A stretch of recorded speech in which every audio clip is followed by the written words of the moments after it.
Hello, everyone, and welcome to episode 67 of the Computer Business Marketing Show. This episode is brought to you by Tech Reputation.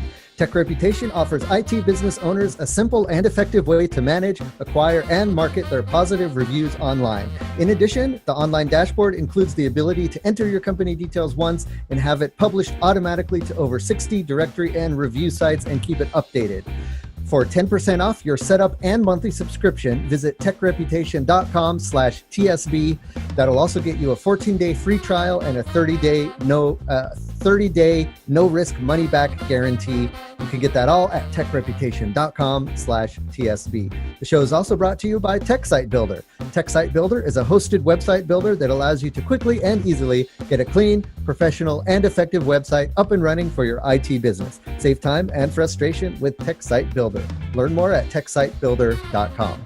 All right, guys, on today's episode, we have Ian Alexander, who is from the product Syncro, Kabuto, Repair Shopper, lots of great products that he's involved in, and he's going to join Paco and I today to give you a recap of the IT owner's compass from three different perspectives: the perspective of an organizer, of an attendee, and of a sponsor. So that's going to be a cool wrap-up of the event, and then Ian is going to talk a little bit more about the new product that they're working on called Syncro and how that can help you break into the managed services space. All that and so much more coming up right now.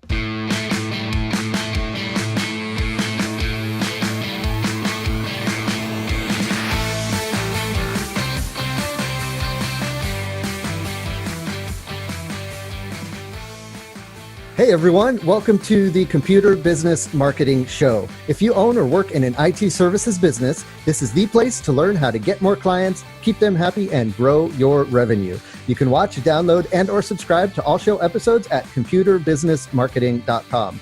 You can also catch our live stream on Facebook every Thursday at 7 p.m. Eastern. Just be sure to like the TechSite Builder Facebook page, click the following tab, and then select See First, so that the live stream will jump to the top of your news feed. All right, guys, so here we are back from a very eventful weekend that we had at the IT Owners Compass. That's the event that we've kind of been talking about all year, and it finally happened. And so basically this show is going to be a two-part show, a little different format than we've done before. The first part of the show, we're going to recap the IT Owner's Compass from a few different perspectives. All three of us on the call here attended the event in different ways. So we're going to get it, from the perspective of an attendee, of an organizer, and of a sponsor, and see what everyone thought, and see what kind of good stuff we can take away from that, and try to tie it all into marketing somehow. And with us, as always, is my co-host Paco LeBron of Prodigy Techs, and our guest today is Ian Alexander. And later on in the interview, I'll let him tell you where he's from, because apparently that's been changing, and so he can kind of recap us on what's been happening in his world. But he is an old friend of the show, and we've had him on a couple of times in the past to talk about the various products that he's a part of. So we'll keep him around later on in the show to catch us up on what's going on in his world, and how what he's doing can help all of you guys out there. Before we jump into that, though, just want to remind you about the Computer Business Marketing newsletter. That is the place where you can go to get tips or tricks about marketing. So we always have the latest podcast episode. We also have curated articles from around the internet, from SEO experts and marketing experts and content writing experts, and all of those gurus that are out there. And we curate some of the best content that we feel would help you during your week.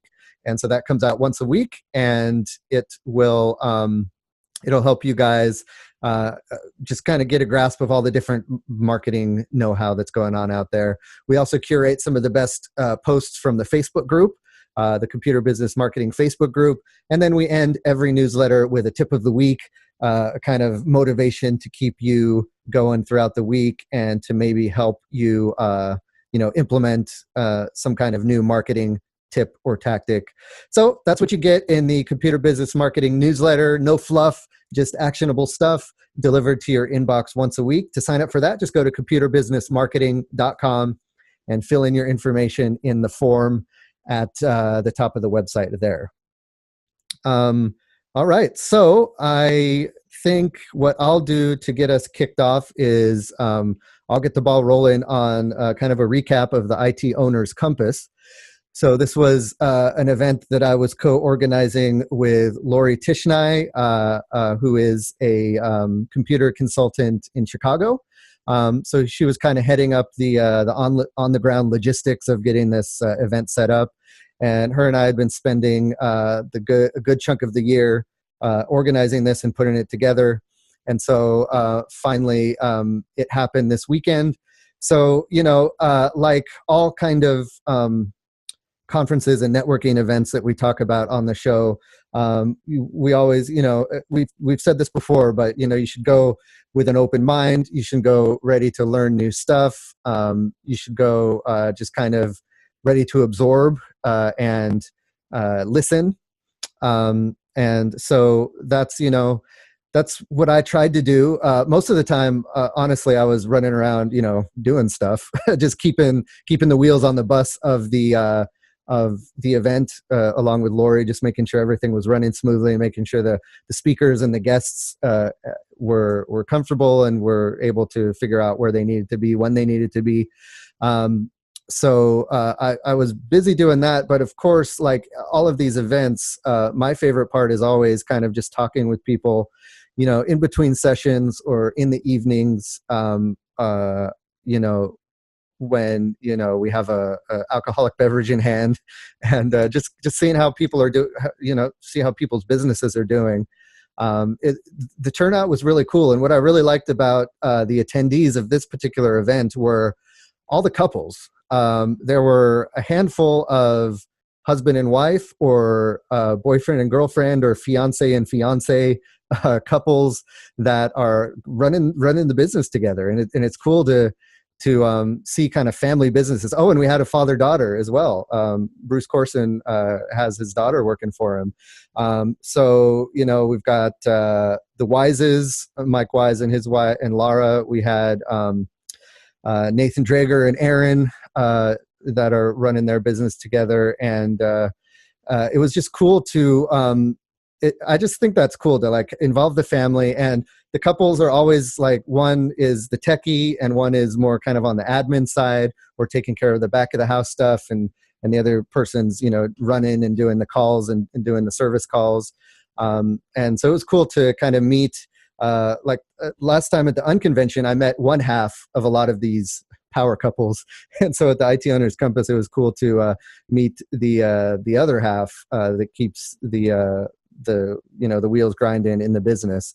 So that was kind of cool. I like to see that people working together. And then there were a couple other non-couples, but still like people who work together in the same business, or co-owners, or employees and employer kind of deals. We had a father-son also, so there was multiple types of family business setups going on, and I just thought that was kind of cool. I thought it was interesting to see all the different kinds of pairings that were going on, and to see how they can really build a business that they both enjoy, and that allows them to lead the life that they want to lead. And it's hard when you're running a business and then your partner is working a 9-to-5, because the partner that's working the 9-to-5 sometimes doesn't understand or appreciate what it takes to run a business day to day, and vice versa. I mean, when you're running a business that you love, and you're doing what you do on your own time, it could be hard to appreciate some of the struggles that a 9-to-5, driving in traffic, being beholden to a boss, and not having control over a lot of stuff can be frustrating too. So it's nice to have your life partner there with you in the business as well, and I think that helps both sides, both business and personal, work and home. You can balance the life and home life if your work and home life are connected like that. So that's cool. And I guess, another cool thing was talking with people who were at the Unconvention last year and seeing firsthand how far they've come since then, and seeing what they've implemented, seeing what worked from last time, hearing about, how they loved coming to the event because it gave them so much energy and motivation and, kind of that kick in the butt they need to just get their head out of the day-to-day grind and kind of at a higher level. Because I know, as most of us are business owners, but we started out as technicians and, computer repair people. And we're used to being in the tech and kind of getting our hands dirty.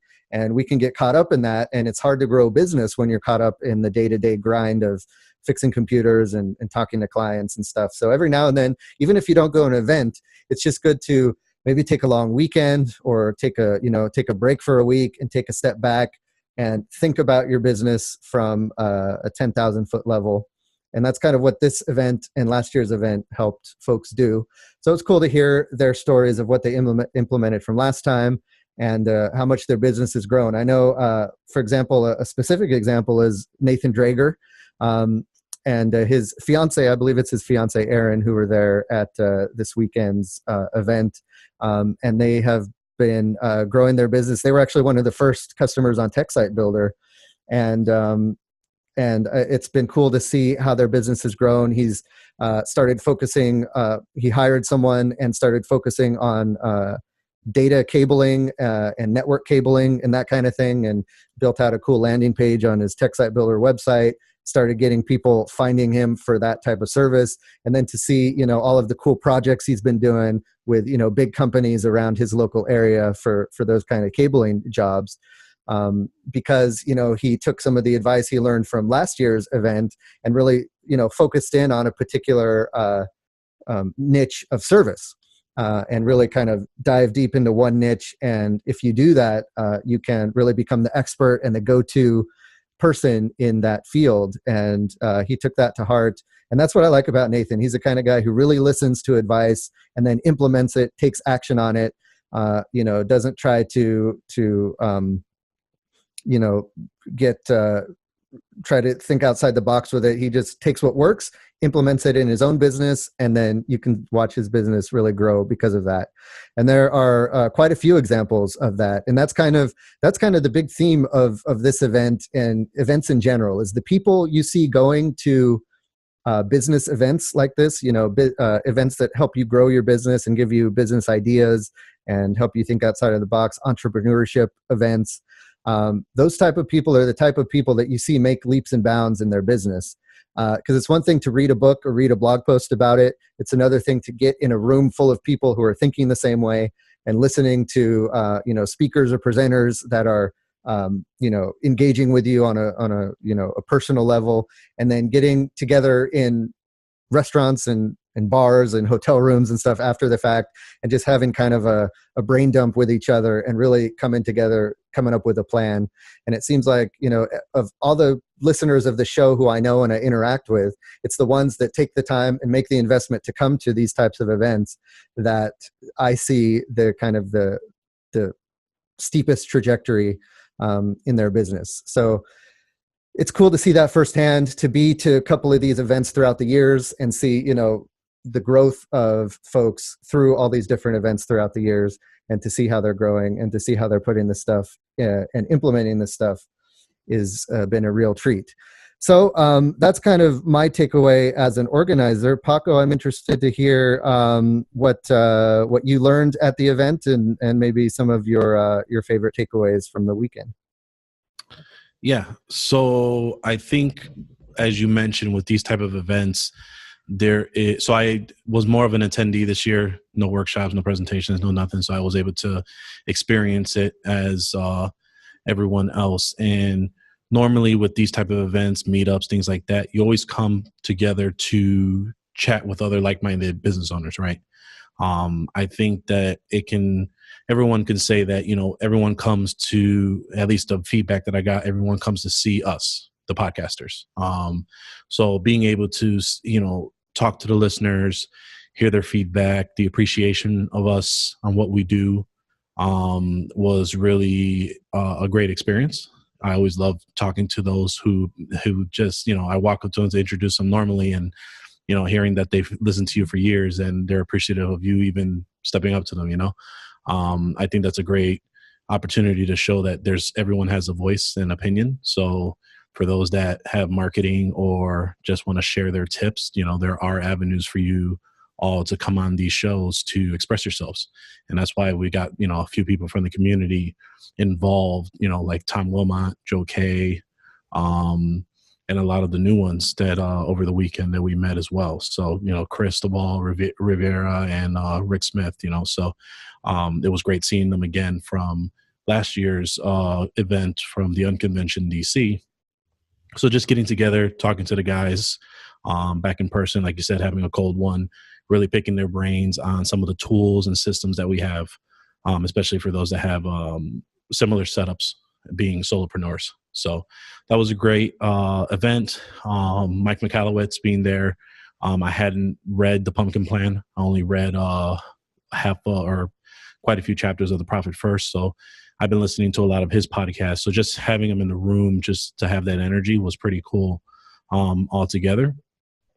And then the peer-to-peer workshops, there was some of those that were really good on just refreshers, and some just a little bit of insight for those on Sunday. So those are really good pieces that I loved, and really appreciated that, all of the community was kind of coming together to help others learn and kind of move forward from there. Yeah, like I like the idea of kind of sitting with your peers and talking about just, hey, what tool do you use for this, and what process and system do you use, and how do you tie them together? And you always get a cool little like insight into something you didn't think about, or they might have strengths in processes, and you might have strengths in sending good emails or something, and you compare notes, and it's like a mastermind almost, and that's. So it's funny you say that, because we were on a boat ride. It was me, Ian, Rick, and Cristobal, and we were just chatting on Repair Shopper and Syncro. He's like, man, I wish I could just do this one thing. And me and Ian were like, yeah, you can. Yeah, you just got to go here, and here. So it was one of those where, and Ian made a great point, and he could probably share a little bit more, is that, all our vendors just, are so heads down and making sure that they can put out the best support, the best features out. And sometimes, when small features like this happen, it's a great relief to just be able to say, hey, you know what? Hey, and you get that direct moment with a subscriber to be able to talk to them on that level that they need. Well, speaking of the boat ride and Ian, let's go ahead and get your take on the event. You were kind of a last minute add-on. You just happened to be in Chicago at the time, and you're like, hey, can I come hang out with you guys on the boat ride? And we're like, sure, of course. And so you jumped on there for that part of it, and you were able to kind of hook up with some folks and talk with them. So why don't you talk a little bit about your experience and what you learned from the fellow computer business owners?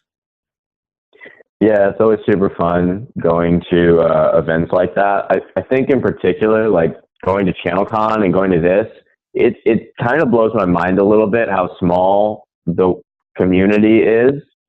Like, I think Tom Wilmot, I don't think I've ever met him in person, but I saw his shirt and it said Wilmot Computer Services on it. And I was like, your name is Tom. And I don't like, it's these kind of stuff that like, it's just in my brain. And I don't know, like I think he's been a customer of ours, and like, I see him on Facebook or, just around, and it's just kind of crazy to me. I mean, of like all the people that could come, there were a ton of people that I knew either by name or I'd met them before on that boat, which is super fun and different. I talk to people all day, every day, but not usually in person, and not usually like over beer or something informal in that way where it's just hanging out. So that's kind of a fun change of pace. And it's also I have to admit, every time we have 4 products now. We can get into that at some point, but we have 4 products now. We have Tech Suite, Kabuto, Repair Shopper, and Syncro. And I have kind of a sweet spot for when people say they use Tech Suite, because that was like the very first thing that I was involved with. And it was just an idea I had because I was a tech and I was really frustrated with how slow the computer process was.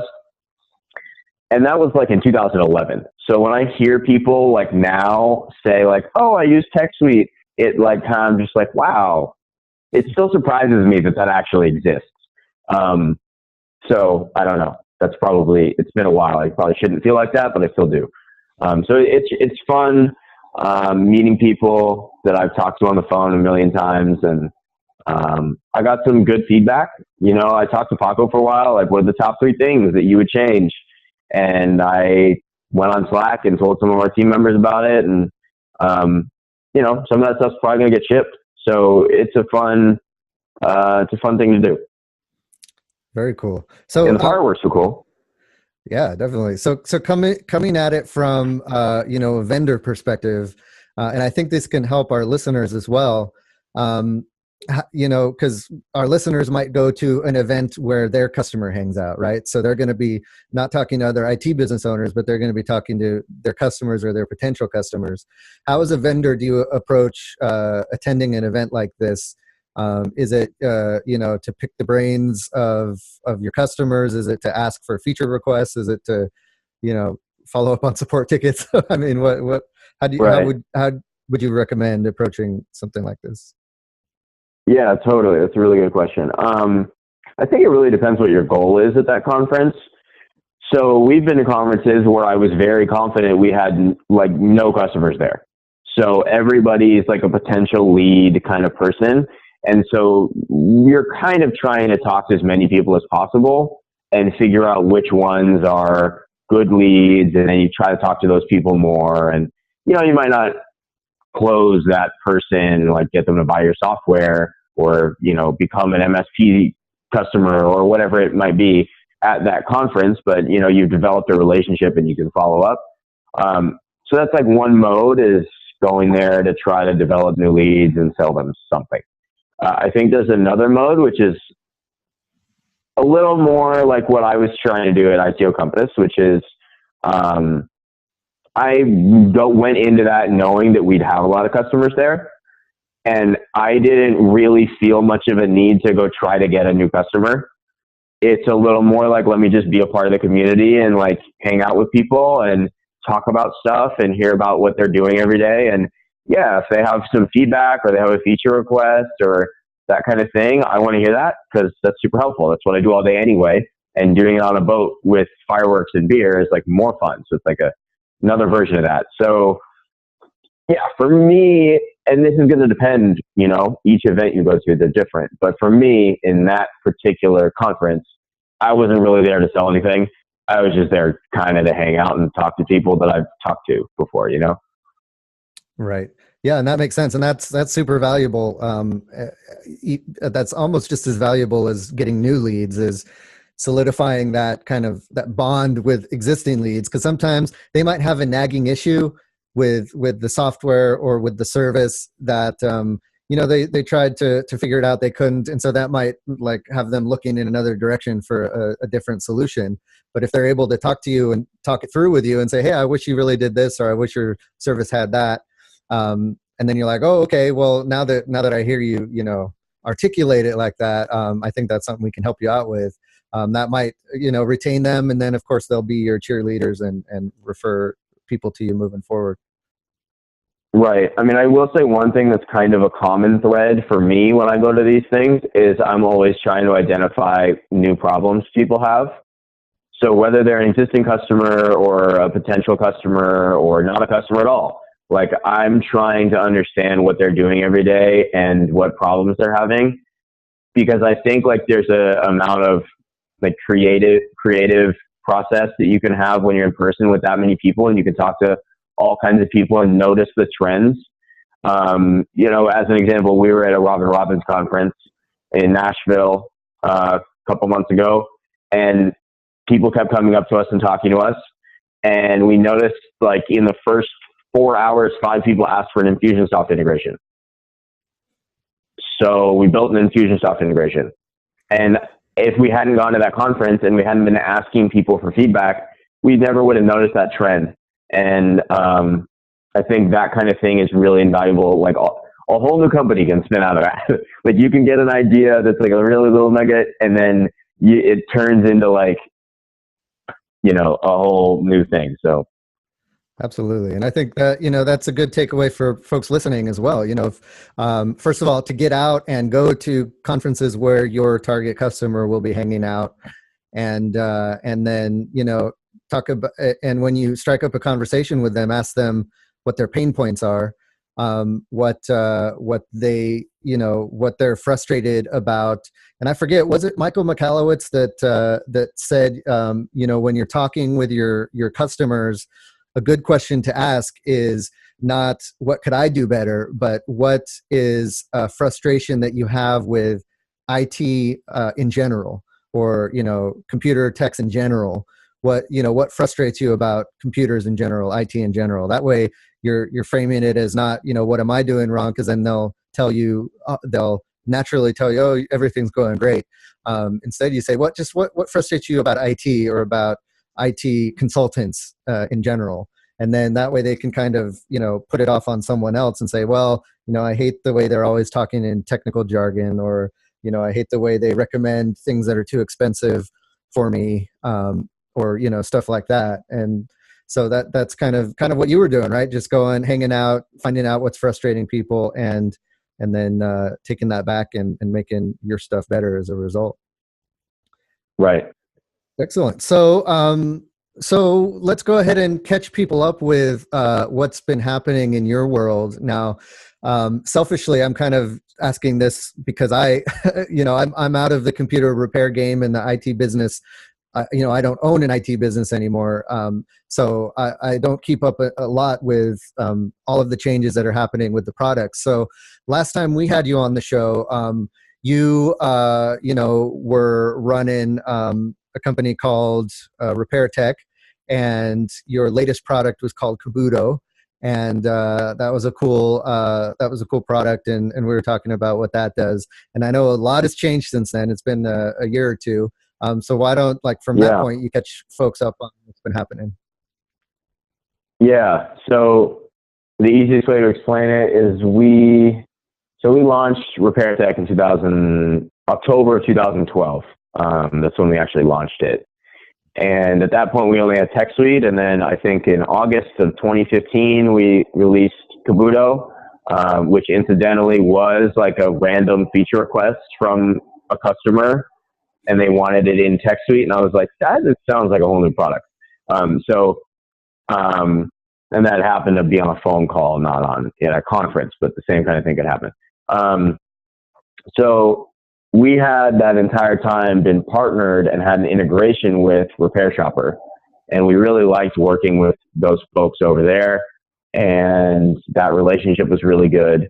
And in January of 2017, we ended up merging with them and became one team. And about a year later, in October of 2017, we launched Syncro. So Syncro kind of takes the RMM stuff that we had in Kabuto and the PSA stuff in Repair Shopper, combines those two engines, and then adds a bunch of stuff on top. And it's evolved a lot even from there. And so Syncro is our fourth product. And so anyway, now we're one big team. That's technically a parent company called Servably, but like nobody refers to that at all. It's just like it has to be called something. So we, I guess, have three brands: Repair Shopper, Repair Tech, and Syncro now. So it's actually really simple, but if you were to ask me like, oh, who do you work for? It's a kind of a complicated answer. But we're actually like on a day-to-day basis, we're one team, and most people work on like everything. So it's not like we're kind of like segregated pods or anything. So who is Syncro for? Like what type of business or business owner is it a perfect fit for? Yeah, that's a really good question. So Syncro is for any MSP. I'd say the target MSP is 1 to 20 employees. So, we have a lot of one-person operations using Syncro, but we also have larger MSPs using it. Yeah, I mean, I saw Paco switch right before ITO Compass, so I talked to him a little bit about that, and so I think it can fit lots of different sizes. But yeah, it's generally for MSPs. We do have people that use Kabuto to kind of go from break fix and get a little bit into the residential managed services market, and then they need something a little more powerful that has like scripting and like a little more powerful reporting and that kind of thing. We've made it super easy. So if you do want to like jump to the next level and start doing managed services for SMBs and that kind of thing, you can easily go and we can migrate you from Kabuto and actually from Repair Shopper and combine the stuff, and you can migrate to Syncro. It's pretty easy. That being said, we're still making Repair Shopper, we're still making Kabuto, we're still making Tech Suite. So nobody has to do anything. It's just another option for you. Right. I like that. I like, companies that have kind of a suite of tools that you can use as your business grows. So, you might be starting out as a break fix tech and you're using tech with all the names. I lost the name. Yeah, I know. It's confusing. You might be using Tech Suite or something. You might be using Repair Shopper, and you're like on the break fix side, and you become a hybrid. And yeah, I mean, now we've got kind of like, no matter where you are on that gradient, we have something that you can use to be efficient in your business. It's very cool. So, Paco, you just switched over to Syncro. Maybe talk a little bit about why you did that and how you're going to be using it in your business. It's a complicated answer. Okay. So the reason why I switched to Syncro on a principle level, and this is my opinion only, is I just rather give the guys over at Repair Shopper my money than the competitor that I was using before. Just because of I personally have worked with all of them at one point or another. They're a great group of guys. They listen to your opinion. And that's in general. It doesn't matter of me being a podcaster or just in general. Like even when I first started out, they were always responsive. They always helped out, things like that. The other reason was to have everything integrated in one. I previously had Repair Shopper and an RMM system that were semi-integrated. This allowed me to keep everything all in one system. And it allowed me to monitor things a little bit better, and the reporting is a lot better, whether it's the reports that they provide, or I can export the CSV and create reports of my own, whether it be in Google Data Studio, Power BI, or using Domo, which is one of the integrations they have as well. So those are kind of the two reasons. And then ultimately cost. It was a very competitive price point to allow me as a solopreneur to not only deploy these for my existing clients and prospects, but also add these agents as monitoring and not have to worry about the charge. So I can kind of get ahead of certain issues with some of my on-demand clients and really make a case for, hey, look, this is what's going on. We really need to replace that piece of hardware, or, hey, this is why you need to get protected because I'm getting a lot of, X that's happening here, things like that. So those are kind of the three reasons on why I switched. To be transparent, I actually ended up going back to Repair Shopper at one point to work on stuff, but all my data was in Syncro, so it wasn't happening. So I went back to Syncro because of the mere fact of the many updates and improvements that they've done from when they first launched this past November till now have been amazing. It's been quite a few features that I was looking for. They're in there now, which is why now I'm staying put and moving forward with them. Great. Yeah, that's good feedback. And hey, with a company who's one of the founders is willing to jump on a boat and have some beers with his customers, I think is is a cool company in my book. So I'm going to quickly, I don't want to forget this, so I'm going to mention our sponsor, and then when I come back, I'll let you guys think about this before I do that. When I come back, I want to ask both of you to wrap things up, what your thoughts are on how to market the services that Syncro will allow you to provide to your customers. So we can kind of tie this up in a bow for the Computer Business Marketing Show and get your thoughts on that. So while you think about that, I'm going to mention our sponsor, that is Tech Reputation. So Tech Reputation has been an awesome sponsor for us for a while now. And, if you've been listening to the show, you really, you know what it's all about.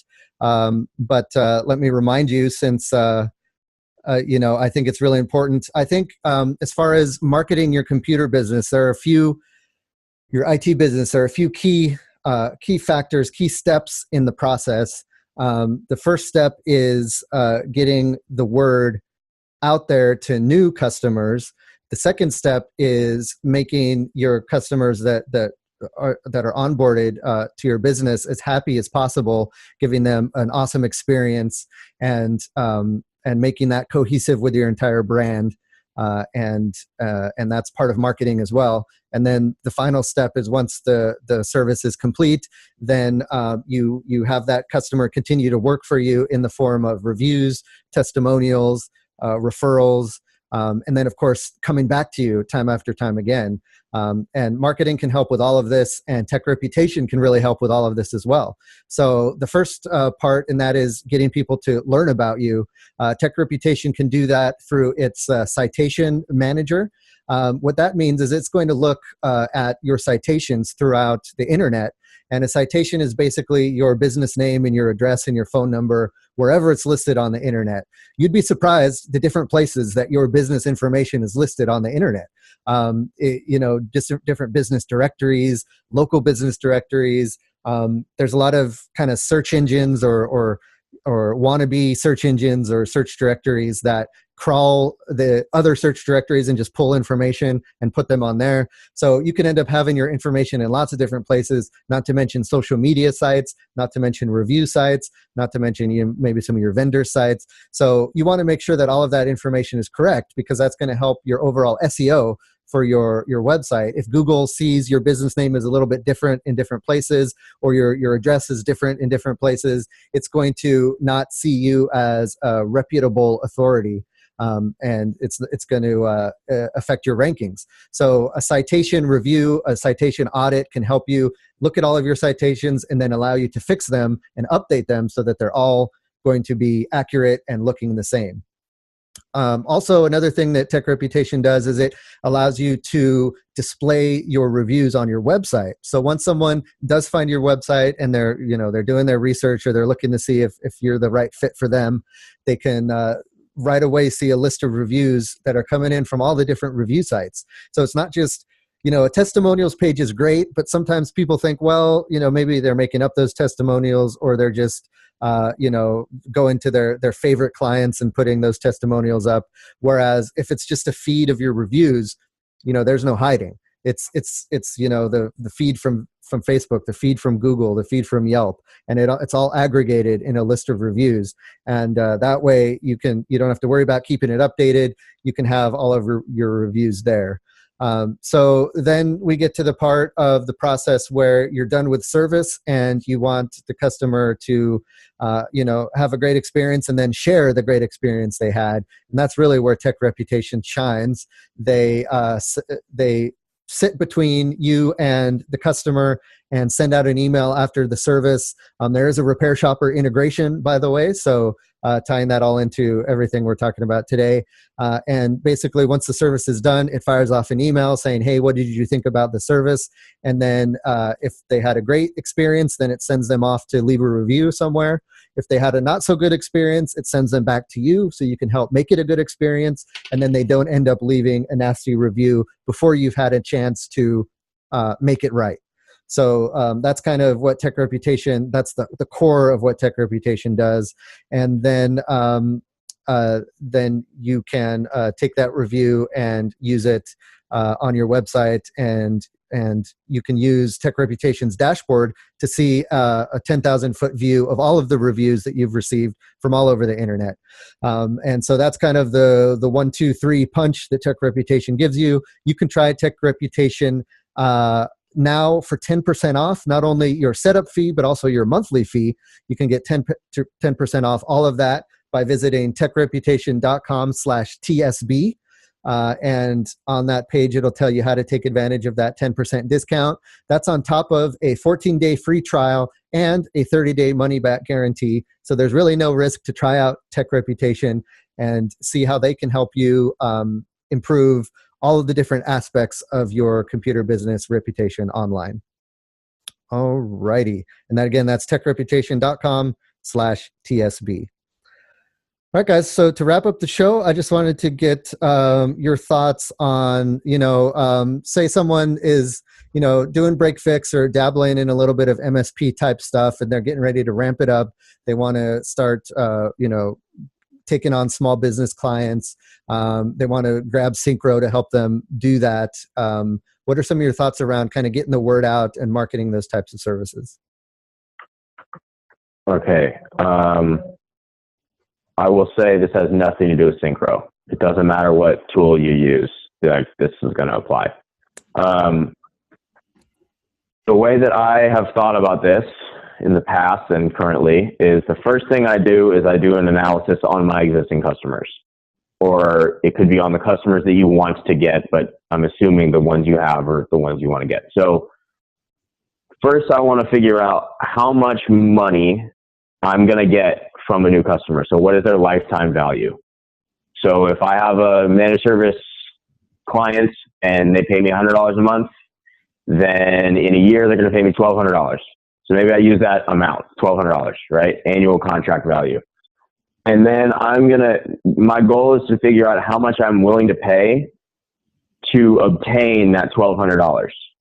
So for me, that's usually 30% or less, because there's some hidden costs in there. You have to pay a tech to do tech support, and you have to, credit card processing fees. There's all kinds of hidden costs there.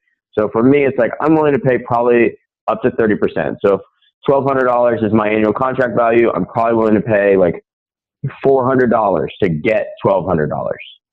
And then working backwards, then I'm going to go look at all the channels I could possibly market to. And I'm going to say, okay, which of these can I get a customer from for under $400? And if I can do that, like in an experiment, like on the first time, that's probably like a pretty solid channel for me. And then I can optimize from there. So like, let's say the first time you get $400 by going to a conference. And, next time you might be able to get twice as many clients because you kind of know how that conference works. So maybe you spend the same amount of money to go to the conference, but you get 2 clients instead of 1. Now you're spending $200 to get $1,200. So that's the way that I think about it as far as like which channel to do your marketing in. There's a really good book. I just put it in the Zoom chat. You can share it with people after. It's called Traction. And it kind of just goes into all the major different channels you could market to. And then it has one chapter on each and talks about kind of some best practices and some like stories from real like case studies of people doing marketing in those channels. So for example, there's like a chapter on conferences and like how to think about going to a conference and what your costs are going to be and all that stuff. And there's a separate one on Google AdWords.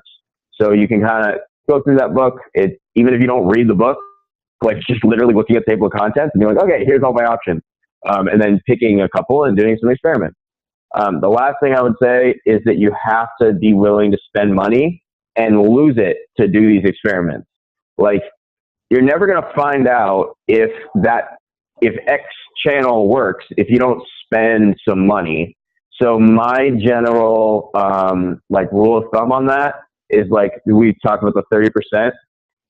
I want to spend at least like 3 times that amount of money before I'm going to call it quits.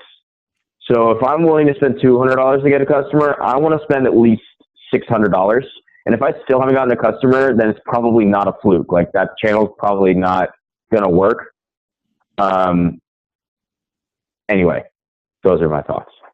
Right. Yeah. I like the kind of the analytical approach, right? Because that's a stumbling block of a lot of people that prevents them from taking the next step with marketing is they're not sure how, when to judge what an ROI is, when an ROI is coming back, when the money they're spending is worth what they're getting back.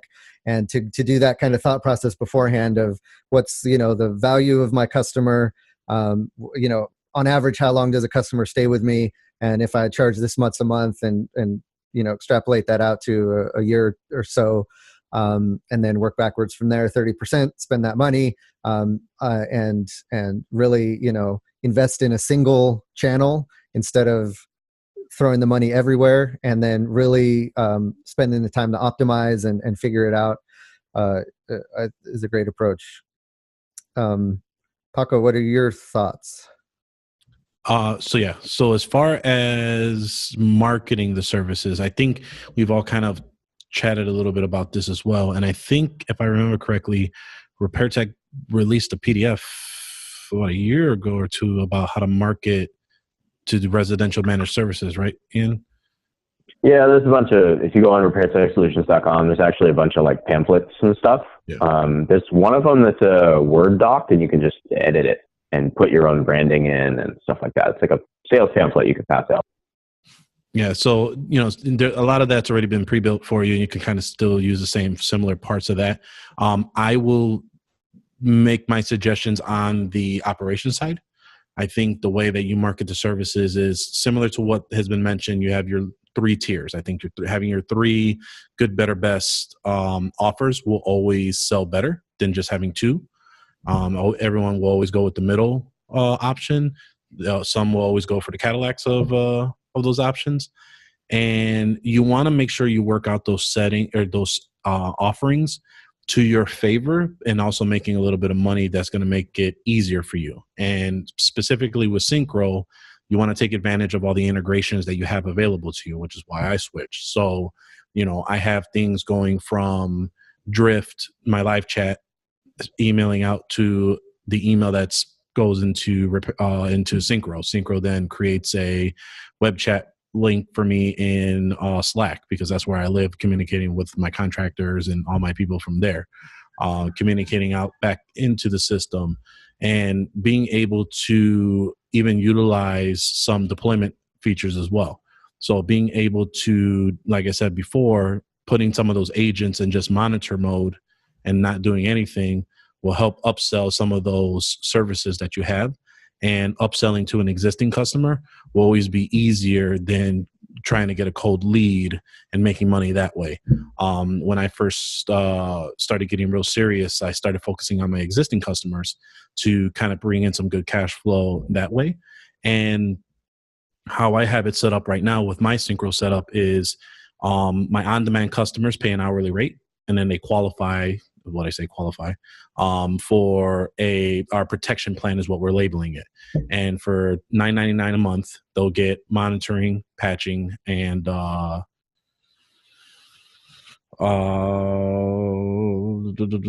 filtering.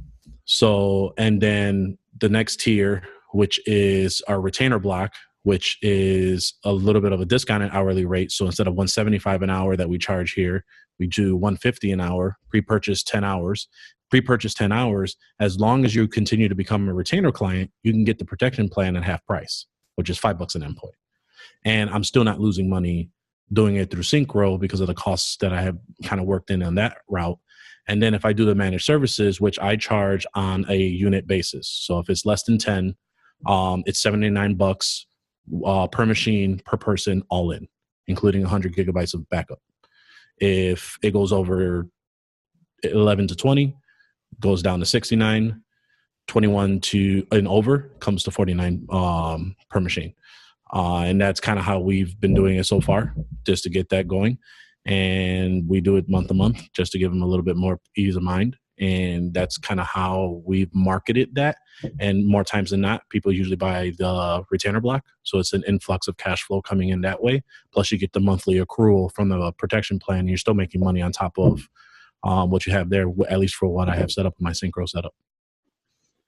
Yeah, that's great. So to really get creative with the different pricing tiers and give folks options and give them the option. I like to have I've heard this talked about before. I like to have a super high end, super expensive high tier if in a tiered setup. And most of the time you're not expecting people to buy that, but hey, if someone wants to buy unlimited support, unlimited this, unlimited that on your highest tier, and they're willing to pay the money, you have it priced so that you'll be able to afford it.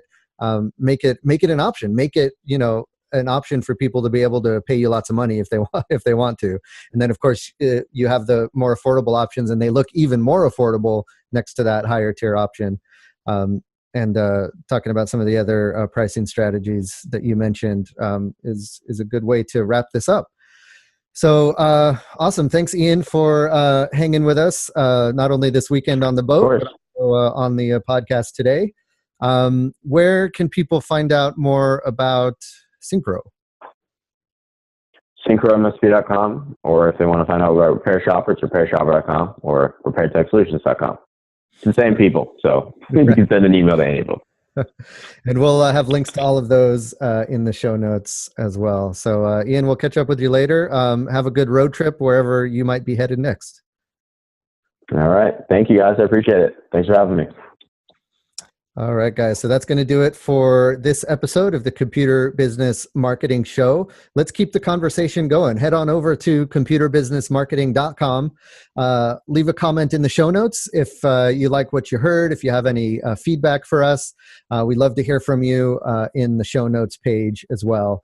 Don't forget to join the Facebook group, Computer Business Marketing, the Computer Business Marketing group on Facebook. You can go to techsitebuilder.com/group to get into it, or just search for Computer Business Marketing in Facebook. And we'd love to have you over there. Finally, if you are listening to us on iTunes or Stitcher, we'd love for you to leave us a review. All the reviews that you leave us not only help boost our ego, but they help us get found by other listeners. They help us bump up the ranks, whatever you want to call it. It's just like tech reputation, right? The more reviews we get, the better the podcast looks, and the more listeners we'll get. And the more listeners we get, the better sponsors and guests we'll get. And then it's just a win-win for everybody. I'm kind of delaying a little bit because I just want to check to see if we did get any new reviews that I can give a shout out to.